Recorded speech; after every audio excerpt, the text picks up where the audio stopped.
For week number 28 of 260 Minutes, I am back at Red Carpet Comedy, always one of my favorite places to try out new stuff. Even before 260 is one of my favorite places to give that a go. I'm a little bit worried about the middle chunk that I have today. It's going to be a little soapboxy. I'm trying to figure out the best way to get the idea into joke form. I think I got a couple of punchlines in there, but I'm a little leery that it's going to sound too preachy and negative, but there's only one way to find out if that's what an audience thinks.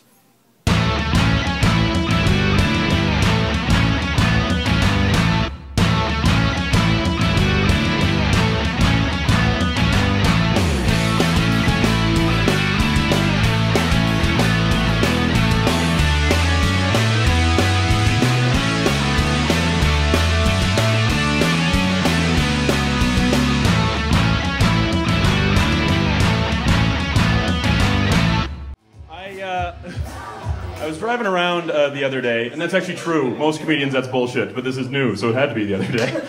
I didn't sit on this for a year, you know. I was driving around, and I noticed that I accidentally wrote my friend's eulogy. Just out of nowhere. I just saw a dog on the street, and I was like, oh, you know what I like about that guy? He always stops and pets the puppies. And I just started listing everything I liked about him. 5 minutes later, I had a great speech that I don't want to use. That's really horrible. I shouldn't have told him this, though. I think he feels pressure now, though. I just hope he goes first so I can actually speak at this thing.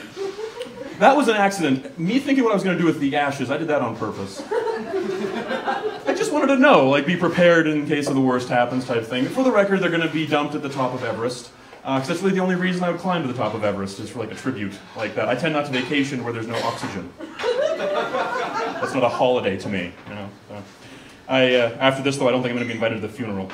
But that's right.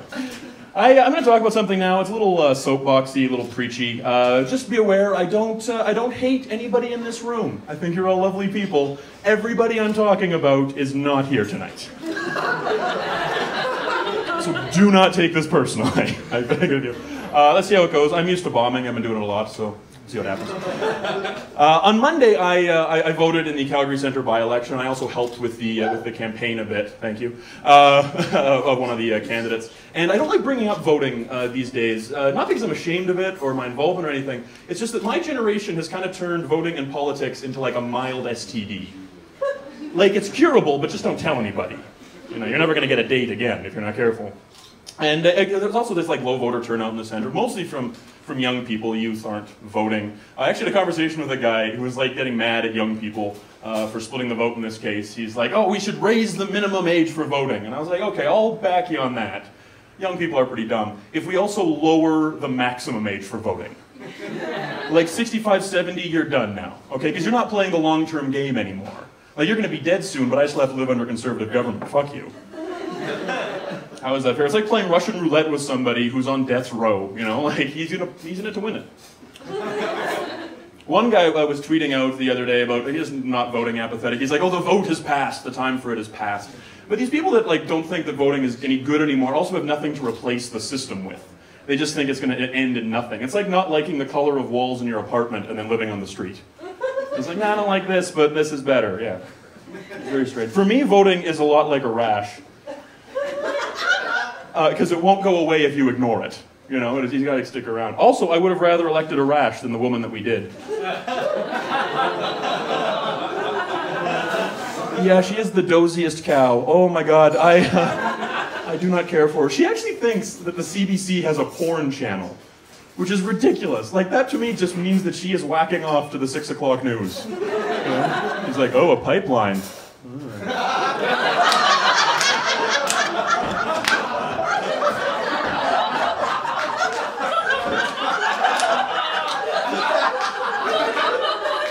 I truly did not expect that to work. You have no idea. I had to stop myself from talking again. Because that's what democracy is. I have my opinion and everybody else is wrong. That's what it is. If it was a dictatorship, I'd have my opinion, everybody else is dead. This is still a better system. But I was upset that night about my guy not winning. But I would have been uneasy if he did win. I don't think that I should agree with people. That seems oh, really? They like me? Oh, that's disconcerting. That night, we're at the after party, I'm getting drunk. What I realized is that my Twitter app on my iPhone needs an add-on of a breathalyzer. Because I get drunk. I'm not wrong when I'm tweeting and drunk. I just am willing to engage with people that are wrong. and talk to them, which makes me, like, I'm in an internet conversation, which makes me as dumb as the people that voted for this woman. It's too long of a walk. Somebody voted for her in here. I knew that, yeah. I think the other reason that politics doesn't get brought up is everybody feels that they are personally under attack when they're discussing it. And that's just not the case. Just because you're wrong doesn't mean you're dumb. Like, smart people are wrong all the time. Unfortunately, stupid people are wrong a lot more often. And so they kind of get a bad rap, which is unfortunate. A lot of people are saying about the apathetic vote passing thing. I guess what people that are actually out there think that the vote should just die, what they want to replace it with if they have nothing else is just anarchy. But it makes me laugh that they think they're going to survive in an anarchistic world. You know, not like real anarchists, like people living in a compound that'll strangle a deer with their bare hands for looking at his girlfriend, which is also a deer. that should have been an elk. Because it's a lesbian deer now. Okay. That makes perfect sense to me. No, it's like the hipster anarchists that drive me crazy. Like they think they're going to survive the revolution. Like, I know I'm going to die in the first wave of it. Like, I prefer that. Actually, I would just prefer if one of the anarchists died first, so I could watch him be killed by his dream coming true. I think that'd be awesome. Also, in a post-government world, there's really no need for what these people have to offer. You know, like post-anarchy, we're not going to need high-priced lattes and recreational drugs and exaggerated eye rolling. Like, I think they're going to have a use after this because they listened to Radiohead before the rest of us, and that's ridiculous. If we were to collapse, I already did that, fuck me. Okay. There's actually a guy I was talking to, I saw on Twitter, somebody used the old rights means responsibilities type thing. Which is an old kind of line, it's cliched now, it's tough to use as an actual argument winner. But his response to this was, rights don't mean responsibilities, that's crap. It's not your responsibility to carry a gun. He's an American, obviously. So they have the right to that. He figures, but that just means he doesn't know what those words mean. You know? Like, right does not equal responsibility. Like, yeah, you have the right to free speech, but you don't have to use it. You know, I'd prefer if most people didn't, frankly. Like, all I can do to stop it is block them on Twitter, which is so satisfying. It's ridiculous. The one person who does have responsibility to carry a gun is like a cop. They have to do that. And call me crazy, but I want to have something in common with the cop's boss that we elect. I think we should see eye to eye on some issues. That was not a joke. Okay, that's fine. No, I said I was used to bombing, but it's not. You never get used to it. I'll wrap up with something off that topic now. I was late for a thing the other day. I don't like being late for things. It's because I got trapped behind a woman walking on the street. And I couldn't pass her because it was after dark and she was walking alone, and I'm sure she would have maced me. Like, it's just, I had to keep 10 steps back to make sure that she wasn't like freaked out. Like, I could see her, she wasn't even like in heels or anything. It was just because she was like on her phone texting. And I could see her get more uptight when she realized that I was there because she started like getting more into it. And I was like, what are you gonna do with the phone to fight me out? Like, are you gonna get an Instagram of your assailant? It was ridiculous. But anyway, she's walking. To be fair to her though, I was also just at the gym. I was kind of breathing heavily.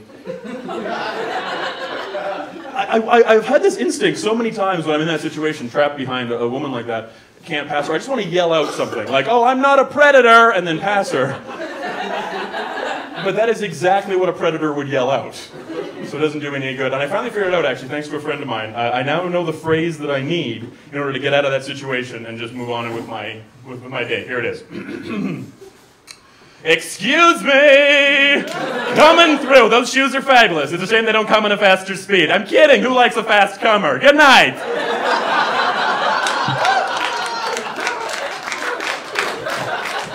Well, I salvaged that at the end there. Thanks very much, guys. That's all for me. Thank you, comedians. I'm done. Okay, you hate me. All right, that's fine. I like that. We have self-esteem. They're like, yes, this different species traveled 30 million light years to see me naked. And I'm like, nobody of this species would cross the street for the same thing. Well, my prediction was pretty much bang on. That was a little bit too preachy, not enough punchy. I really like the approach of trying to start with like this idea or a big concept like voter apathy and tackling it. I think I just need to figure out a different, more reliable approach, and frankly with some punchlines. At least the thing at the end worked, and the thing at the beginning wasn't too bad. I think I was just off on my timing and rhythm a little bit there. I had to do a little bit of a technical foul up off the top. I had to wait for the music to stop playing so I could do the set. There was a glitch with the computer. I can't have the music on the YouTube clip.